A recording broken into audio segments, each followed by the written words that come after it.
Hey guys, welcome back to this channel. और आज हम इस वीडियो में क्लास 9th का साइंस का 5th chapter the fundamental unit of life को डिस्कस करेंगे। तो वीडियो स्टार्ट करने से पहले अगर आप मेरे चैनल पर नए हैं तो वीडियो को लाइक कर दीजिए, सब्सक्राइब कर दीजिए और बेल आइकन को प्रेस कर दीजिए, तो आपको मेरी सारी नोटिफिकेशंस मिल जाएंगी। तो चलिए शुरू करते हैं इस चैप्टर को। तो इस चैप्टर का नाम है the fundamental unit of life. तो फंडामेंटल यूनिट क्या होता है? आप में से आधे बच्चों को तो ये पता होगा, लेकिन हम उनको भी बताना चाहते हैं जो मेरे चैनल पे न्यू आया है और जिनको इनके बारे में नहीं पता होगा। बहुत से लोगों ने इसको पढ़ भी लिया होगा, लेकिन हम बेसिक्स से स्टार्ट कर रहे हैं। तो फंडामेंटल होता है बेसिक, मतलब शुरुआती। तो हमारी लाइफ की शुरुआती यूनिट क्या है? तो चलो आज हम इस चैप्टर को शुरू करते हैं। तो हमें पता है कि हमारी बॉडी मेल और फीमेल जेमेट के फ्यूजन से बनती है, जिससे कि जाइगोट फॉर्म होता है जो कि एक सिंगल सेल होता है। उसके बाद एम्ब्रायो, फिर अलग अलग टिश्यूज़ और फिर ऑर्गेन्स बनते हैं, फिर ऑर्गेन सिस्टम बन के पूरी बॉडी बनती है। तो सबसे basic fundamental unit of life क्या हुआ? सेल। तो हम इसका एग्जांपल एक तरीके से और ले सकते हैं। आप जब घर बनाते हैं तो एक एक ईंट करके बनाते हैं ना, तो ईंट उसकी बेसिक फंडामेंटल यूनिट हो गई घर की। और हम लोगों को कौन बनाता है? एक एक सेल बनाते हैं, तो सेल हमारी बेसिक फंडामेंटल यूनिट हो गई। और आपको ये बात जान के बहुत हैरानी होगी कि ह्यूमन बॉडी में 7 ट्रिलियन से भी ज़्यादा सेल्स होते हैं। और अगर आप उन सबका डीएनए निकाल के देखें तो आप अर्थ से सन तक का पैसेज बना सकते हैं, वो भी एक बार नहीं 6 टाइम्स। ये बहुत ही हैरानी की बात है। तो चलो देखते हैं कि सेल क्या होता है। तो any structure of a plant or animal is when seen under microscope, it is found that it is made up of many small units called cells. Cells are very small and cannot be seen by naked eyes. तो देखो, जो cell plant और animal, जब भी हम किसी को उसको माइक्रोस्कोप से देखते हैं ना, कोई भी चीज़, तो हमें दिखता है कि वो छोटे छोटे स्मॉल यूनिट से बनी है, कंपार्टमेंट्स जैसे। तो हम उसको कहते हैं सेल, और सेल्स हम अपनी आँखों से नहीं देख सकते हैं। तो सेल एक लैटिन वर्ड है जिसका मीनिंग है लिटिल रूम। और जो सेल है सबसे छोटा, सबसे फंक्शनल और स्ट्रक्चरल यूनिट है हमारी लाइफ का। तो हमारे जो सेल्स है वो 2 टाइप्स के होते हैं, एक प्रोकैरियोटिक और एक ईकैरियोटिक। तो जो प्रोकैरियोटिक सेल्स होते हैं वो यूनिसेल्यूलर होते हैं, और ईकैरियोटिक सेल्स होते हैं वो मल्टी सेल्यूलर्स होते हैं। तो जो प्रोकैरियोटिक सेल्स होते हैं उसमें मेम्ब्रेन बाउंड न्यूक्लियस नहीं होता, मतलब कि उसमें न्यूक्लियस ही नहीं होता है। और ईकैरियोटिक सेल्स में न्यूक्लियस होता है।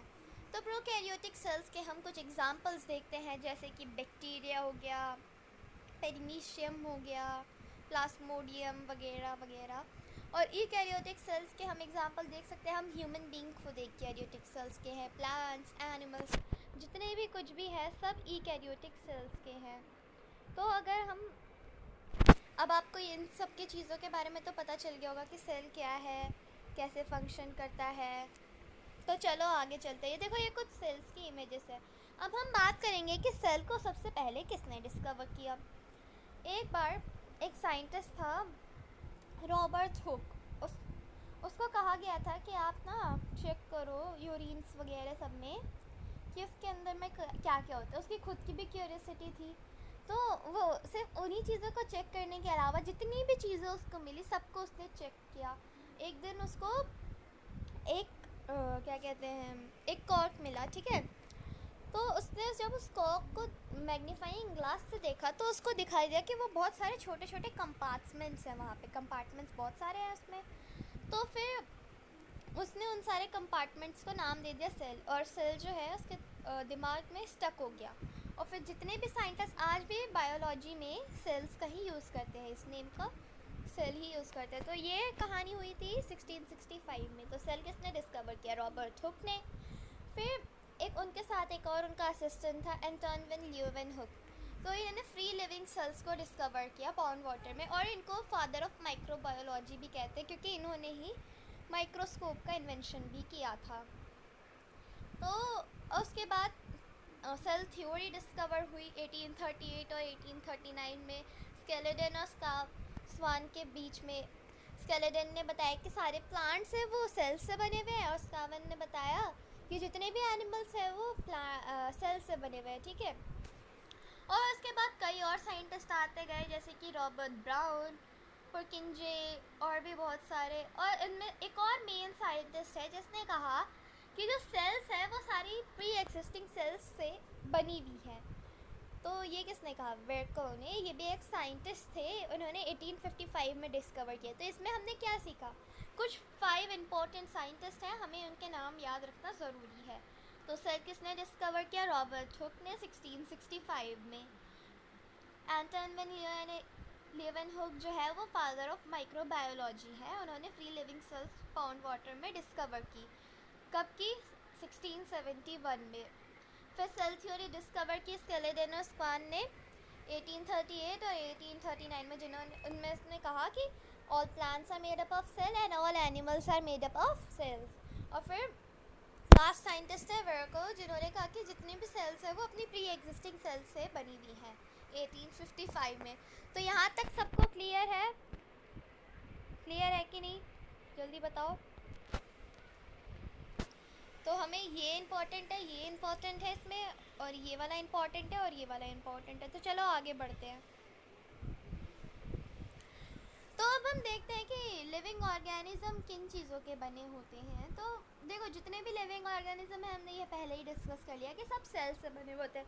क्यों सेल से ही बने होते हैं? देखो, हमें पता है कि कैसे रिप्रोडक्शन होता है, हमने ये बहुत बार पढ़ लिया है। तो जितने भी मेल और फीमेल गैमेट जो होते हैं, जब वो फ्यूज़ करते हैं, उनका फ्यूजन होता है, तो जाइगोट फॉर्म होता है जो कि सिंगल सेल होता है।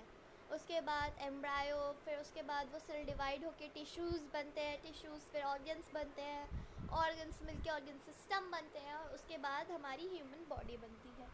तो ये यहाँ तक आप सबको क्लियर है। तो सेल्स जो है, हम उसके लिए देखने के लिए हम ओनियन पील का इस्तेमाल कर सकते हैं। आपको क्या करना है, आप ये एक्टिविटी खुद से परफॉर्म कर सकते हैं, और मैं कहती हूँ हाँ ज़रूर कीजिए, लेकिन इसके साथ आपको कुछ प्रिकॉशंस भी लेने होंगे। बड़ों के सुपर गाइडेंस में ही आपको ये करना है। तो आपको क्या करना है, आपको एक ओनियन लेना है, उसको नाइफ़ से 4 to 5 पीसेस में कट करना है। उसके बाद आपको उस ओनियन का जो पील होता है ना, ओनियन का जो छिलका होता है, आप चाहे तो हिंदी में भी देख सकते हैं, उसको आपको निकालना है। उसके बाद आपको उस ओनियन के पील में उसको पानी में डाल देना है, ताकि वो मतलब मिक्स होके बेकार ना हो जाए, अच्छे से रहे। उसके बाद आपको उस पर ग्लिसरीन डालना है, और उसके बाद आपको उस पर सैफरेनियन सोल्यूशन डालना है, ताकि उसको कलर मिल सके। फिर आप उसको ट्यूब्स पे डाल के, मतलब ग्लास पे डाल के आप उसको चेक कीजिएगा माइक्रोस्कोप के अंदर। तो आपको उसमें कुछ छोटे छोटे कंपार्टमेंट्स दिखेंगे न्यूक्लियस के साथ। तो ऐसे आप देख सकते हैं कि सेल्स कैसे हैं। इस एक्टिविटी का मैं एक वीडियो भी डाल दूँगी डिस्क्रिप्शन बॉक्स में, तो आप उसको भी चेक कर सकते हैं। तो देखो, सेल्स जो होते हैं वो अपने शेप और साइज़ के हिसाब से फंक्शन करते हैं, और वो बड़े छोटे, गोल, लंबे, पतले कैसे भी हो सकते हैं, ठीक है।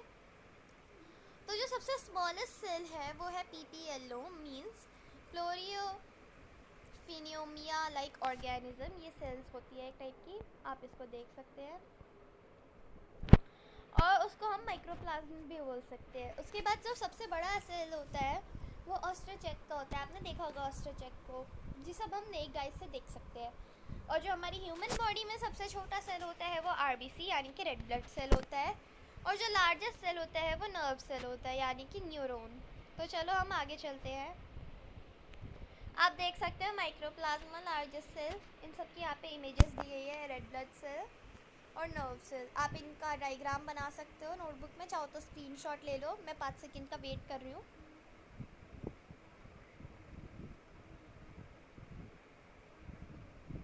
तो चलो अब आगे चलते हैं।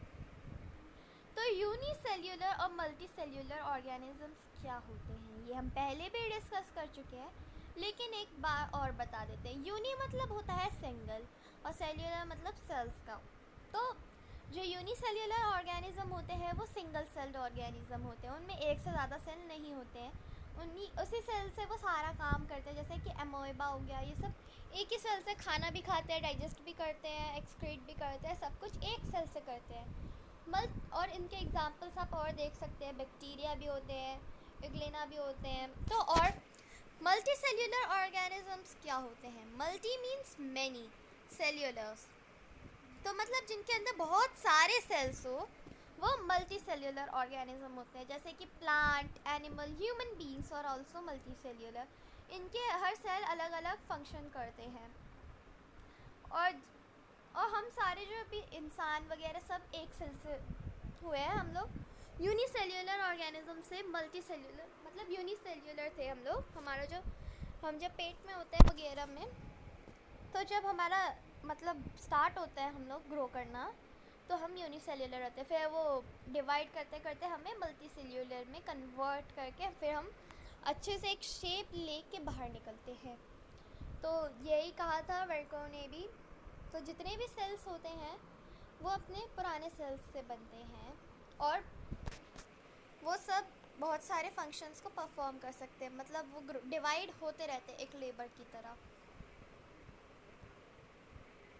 तो आप देख सकते हो यहाँ पे कुछ और एग्जांपल्स है सेल्स के। तो देखो ये है अमोएबा, ये है उग्लिना और ये बैक्टीरियल सेल है। आप इनका भी डायग्राम बना सकते हो, चाहो तो इसको जूम कर देती हूँ मैं। देखो बैक्टीरियल सेल, ये सारे सिंगल सेल्ड ऑर्गेनिजम्स, मतलब यूनिसेल्यूलर। अब आप मल्टी सेल्यूलर देख सकते हो, मशरूम और